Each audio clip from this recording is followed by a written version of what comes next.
October 20th, 2011. Sirte, Libya. A man who ruled a nation for 42 years crouches inside a concrete drainage pipe beneath a highway. Hours earlier, he commanded a convoy of 50 vehicles.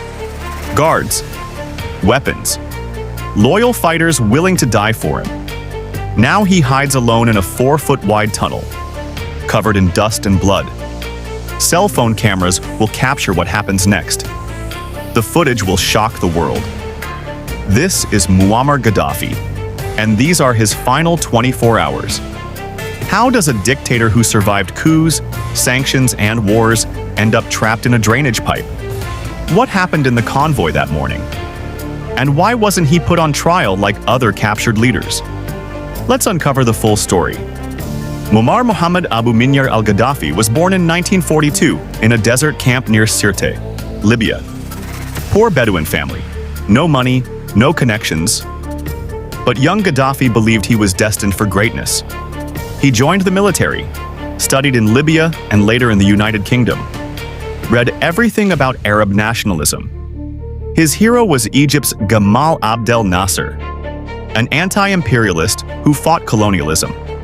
In 1969, at just 27 years old, Gadafie led a bloodless coup against King Idris. No shots fired, no violence. Just a young officer taking control of a nation, sitting on Africa's largest oil reserves. From that moment, Gadafie ruled Libya with an iron grip. He abolished the monarchy, closed US and British military bases, nationalized the oil industry. He created his own political system called Jamahiriya, which he claimed gave power to the people. But in reality, he kept all the power himself. During the 1970s and 1980s, Gadafie became known worldwide for radical ideas and support for armed groups. He was blamed for terror attacks, including the 1988 bombing of Pan Am Flight 103 over Lockerbie, Scotland. 270 people killed. Libya faced heavy international sanctions for years. But Gadafie also tried presenting himself as a Pan-African leader. He pushed for African unity, wanted to be seen as a strong voice against the West. By the 2000s, he softened his image, gave up weapons programs, reopened ties with Western nations. World leaders shook his hand, oil companies returned. But inside Libya, anger boiled. Political parties banned. Freedom of speech didn't exist. Corruption everywhere. Oil wealth stayed in the hands of the elite. Gadafie and his family lived in luxury while many Libyans struggled. So when protests broke out in February 2011, thousands joined. If you think the people who fought for freedom in Libya deserve to be remembered, subscribe now. Don't let their courage be forgotten. Your click honors those who risked everything. February 2011. The Arab Spring reaches Libya. Tunisia's dictator had fallen. Egypt's president overthrown. Now, Libya's turn. February 15th. Benghazi, Libya's second-largest city. Families of political prisoners gather outside a police station.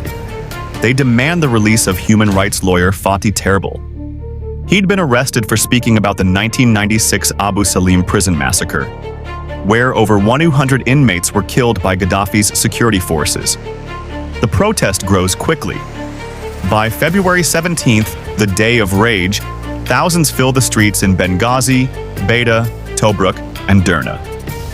They're angry about years of dictatorship, poverty, repression. Instead of allowing peaceful demonstrations, Gaddafi's security forces open fire. Live ammunition against unarmed crowds. Over 230 people killed within 4 days. Many shot in the chest and head. Gaddafi's government sends in more troops. Snipers fire from rooftops. State media claims the uprising is caused by foreign agents and drugged youths. Gaddafi's son, Saif al-Islam, appears on TV warning of civil war. Threatens that rivers of blood will flow if protests don't stop. But the crackdown only pushes more people to resist. By late February, key military units begin defecting. In Benghazi, army elements refuse to shoot civilians. The 36th Brigade, led by Major General Suleiman Mahmoud, turns against the regime. Government buildings burned, police stations overrun, weapons taken. By February 24th, most of eastern Libya is no longer under Gaddafi's control. Cities like Tobruk, Misrata, Beta, and Zawiya see fierce clashes. Some of Gaddafi's Air Force pilots refuse to bomb cities. Instead, they fly their planes to Malta seeking asylum. The opposition organizes into the National Transitional Council, formed officially on February 27th in Benghazi. Led by former Justice Minister Mustafa Abdul Jalil, the NTC claims to represent revolutionary forces. Meanwhile, Gaddafi holds onto Tripoli and surrounding areas in the west. His forces include elite units like the Qamis Brigade, led by his son, Qamis Gaddafi, access to tanks and artillery. The regime also hires foreign mercenaries from Chad, Mali, and Niger. By early March 2011, the situation reaches a critical point. Gaddafi's forces use heavy weapons, tanks, and air power to retake rebel-held cities. Civilians are bombed, especially in eastern areas like Benghazi and Ajdabiya. International news shows graphic images of civilian neighborhoods destroyed by shelling. Fear grows that Gaddafi will carry out a massacre if he reaches Benghazi. March 12th. The Arab League holds an emergency meeting, calls for a no-fly zone over Libya. This is important. Regional support for outside intervention. March 17, 2011. The United Nations Security Council passes Resolution 1973. 10 votes in favor. 5 abstentions, including Russia and China. The resolution authorizes all necessary measures to protect civilians, including a no-fly zone. 2 days later, March 19th, airstrikes begin. Operation Odyssey Dawn. A coalition including the United States, France, the United Kingdom, Canada, and Italy. Yes, Grace. Over 110 Tomahawk cruise missiles launched from US and British warships in the Mediterranean. French fighter jets destroy tanks advancing toward Benghazi. March 23rd. NATO takes full command. Operation Unified Protector. The air campaign quickly destroys a large portion of Gaddafi's military infrastructure. MiG-23 fighter jets, Sukhoi bombers, military air bases, all hit. NATO also targets long-range rocket launchers, supply convoys, and command centers. Despite the damage, Gaddafi remains defiant. He speaks through state television, accuses NATO of trying to colonize Libya, calls rebels rats and traitors, promises to cleanse the country street by street. But by mid-2011, the situation shifts in favor of the rebels. Rebel groups from the Western Mountains, the Misrata Front, and eastern Libya close in on the capital. August 20th, 2011. Operation Mermaid Dawn. The rebels launch their final assault on Tripoli. Coordinated plan. Fighters smuggled into the city earlier rise up from inside. Armed convoys advance from outside. 5 days of heavy fighting. August 23rd. The rebels overrun Bab al-Azizia, Gaddafi's heavily guarded compound in central Tripoli, the heart of his rule for over 4 decades. Inside, rebels find luxury items, weapons, documents, signs Gaddafi left in a hurry. But the man himself is gone. Intelligence suggests he left the city before the final attack, likely around August 19th or 20th. His family scatters. August 29th. His wife Safia, daughter Aisha, and sons Hannibal and Mohammed cross into Algeria. Another son, Saadi, flees to Niger. But Gaddafi himself refuses to leave Libya. He believes abandoning the country means total defeat. Instead, he hides in areas still under loyalist control, especially around his hometown, Sirte, located along the Mediterranean coast, about 450 kilometers from Tripoli, 570 kilometers from Benghazi. Sirte has deep personal meaning, not just his hometown. A city he built up during his time in power. Modern buildings, wide roads, government offices. He'd even hosted African Union summits there. Gaddafi reaches Sirte in early September 2011, accompanied by a shrinking number of loyalists, close aides, bodyguards, fighters from the Gadafie tribe, his own tribe. Two of his sons believed moving between hideouts. Muammar Gadafie, a military commander. Saif al-Islam Gadafie, his political heir. With Tripoli gone, Sirte becomes Gaddafi's last holdout. Cut off from the rest of the country, communications limited, supplies running low. But he's not ready to surrender. By the second week of September, National Transitional Council forces begin surrounding Sirte. Thousands of fighters from different brigades. Units from Misrata, Benghazi, and Zintan approach from east and west. Their goal: capture Gaddafi and take full control of the country. Rebels expect a quick battle, but Sirte proves difficult. Loyalist fighters take defensive positions throughout the city. Use civilian buildings for cover, homes, schools, hospitals, streets booby-trapped. Landmines and improvised explosive devices planted along major roads. Mid-September, the NTC begins heavy shelling, grad rockets, mortars. Tank fire hit buildings every day. NATO aircraft bomb key targets, bunkers, command centers. Civilians try to flee, many stuck inside. The city's infrastructure collapses. Inside Sirte, Gaddafi and his group keep moving between abandoned homes and underground bunkers. No clear command structure. Loyalist morale low. But Gaddafi still gives orders to keep resisting. By late September, Sirte is completely surrounded. The NTC controls the outskirts. Begins slow block-by-block advance. Sniper fire, street battles. Progress slow and deadly. Hundreds killed on both sides. NATO planes fly overhead constantly, searching for signs of Gaddafi's whereabouts. Drones and surveillance jets track heat signatures and radio signals. Because of this, Gaddafi orders his group to avoid phones, radios, electronic equipment. Their few satellite phones rarely turned on. They rely on human messengers, runners, who move through the city on foot. Electricity and water cut off. The group depends on canned goods, dry rations, whatever can be gathered from damaged stores. No proper medical supplies. Wounded fighters treated with basic tools. Antibiotics in short supply. By this time, around 200 fighters still remain loyal. Most from his own tribe, from Sirte or nearby towns. Abu Bakr Yunus Jabr, Libya's longtime defense minister, also with them. Eyewitnesses later confirmed Gaddafi's health declined. Lost weight. Looked pale and exhausted. No longer the strong, confident figure seen on Libyan television. Beard grown longer and whiter. Suffering from high blood pressure, mild diabetes, stress-related problems. But he remains firm in his decision not to surrender or leave Libya.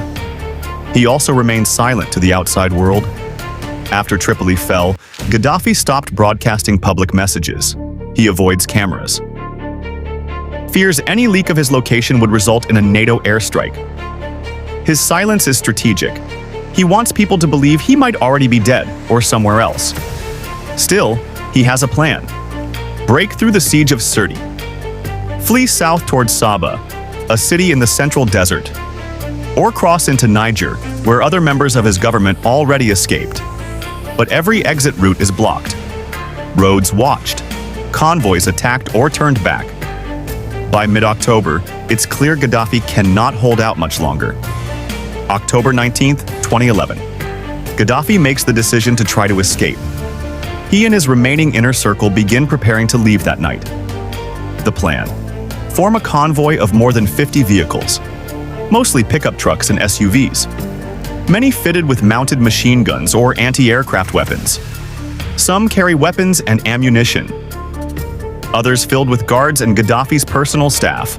Among those in the convoy, Muammar Gaddafi, Abu Bakr Yunus Jabr, Mansour Dao, Gaddafi's chief of security, several senior military officers. The escape plan is risky. To avoid detection, the convoy plans to leave under cover of night. Around 8 p.m. on October 19th, they begin moving out from a hidden location. Vehicles travel without headlights, trying to stay hidden between buildings and under trees. They hope darkness will shield them from the air. Their goal: reach the outskirts of Sirte. Then follow a desert route southwest toward Wadi Zamzam. From there, toward Saba. Attempt to cross into Niger or Algeria. However, unknown to them, NATO surveillance drones have been watching Sirte continuously for weeks. American and French intelligence monitoring unusual movements. Looking for signs Gadafie might try to flee.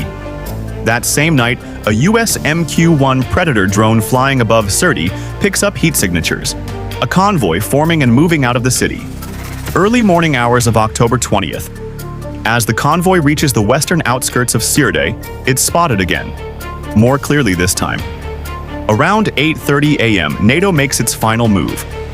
A US Predator drone, controlled from outside Libya, launches a Hellfire missile directly at the convoy. The missile hits one of the lead vehicles, moving slowly along the western edge of Sirte.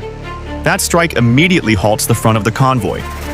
Minutes later, French Mirage fighter jets drop laser-guided bombs on the rear of the convoy. Multiple vehicles explode in flames. The attack hits both ends, trapping those in the middle, sending the rest into panic. Gadafie's security guards and fighters try to respond, but they're outgunned and exposed. Some vehicles destroyed instantly. Others flip or crash as drivers try to escape the airstrikes. Dozens of loyalist fighters die on the spot. Many survivors jump out, run toward nearby unfinished buildings, open lots, and a large concrete drainage pipe under the road. Gadafie, Muammar, Mansour Dao, and a small number of others survive the airstrikes. Flee on foot. Covered in dust and blood, they slip into the large round drainage pipe. The pipe is located just off the road, hidden by brush and debris, about 4 feet in diameter, just big enough for a man to crawl through. Inside, the group waits in silence, hoping to avoid being found. By that time, rebel fighters from Misrata have already moved into the area. They'd been following the convoy's path for days, arrived shortly after the airstrike, armed with rifles, grenades, and light machine guns. They begin searching the area carefully, checking damaged vehicles, nearby buildings, surrounding land. It doesn't take long before they notice bloodstains and footprints near the road. A few follow the trail, spot the drain entrance. They throw in a grenade first, expecting more guards hiding inside, then move closer to inspect. That's when they see Gadafie, crouched inside, wearing brown pants, blood-stained shirt, flak vest, hair matted, face covered in blood and dirt, injuries to his left arm, back, and right leg, most likely from the blast and debris during the airstrike. They pull him out into the sunlight. He stumbles, barely able to walk. Muammar Gadafie, also wounded but still standing, captured moments later, along with Abu Bakr Yunus Jabir, seriously injured. A few others try to flee, either shot or captured on the spot. Mansour Dao among those taken alive. He later confirms the group had been trying to escape to Saba when the airstrike hit. The rebels drag Gadafie to a nearby road. Sit him down. Place him in the back of a pickup truck. By now, more and more fighters have gathered. News of Gadafie's capture spreads quickly over radios and phones. Many rush to the scene. As the truck moves slowly, people begin hitting him with sticks, fists, and gun butts. Some pull his hair, yank at his clothes. Others shout insults, referencing years of dictatorship, torture, and bombings Libyans endured under his rule. A few fighters climb into the back of the truck to get closer to him. Little control over the situation. Multiple videos, later shared across the world, show Gadafie slumped over, bleeding heavily from the head and midsection. At some point, he tries to sit up, forced back down. The violence continues for several minutes as the truck tries to move through narrow roads packed with armed fighters.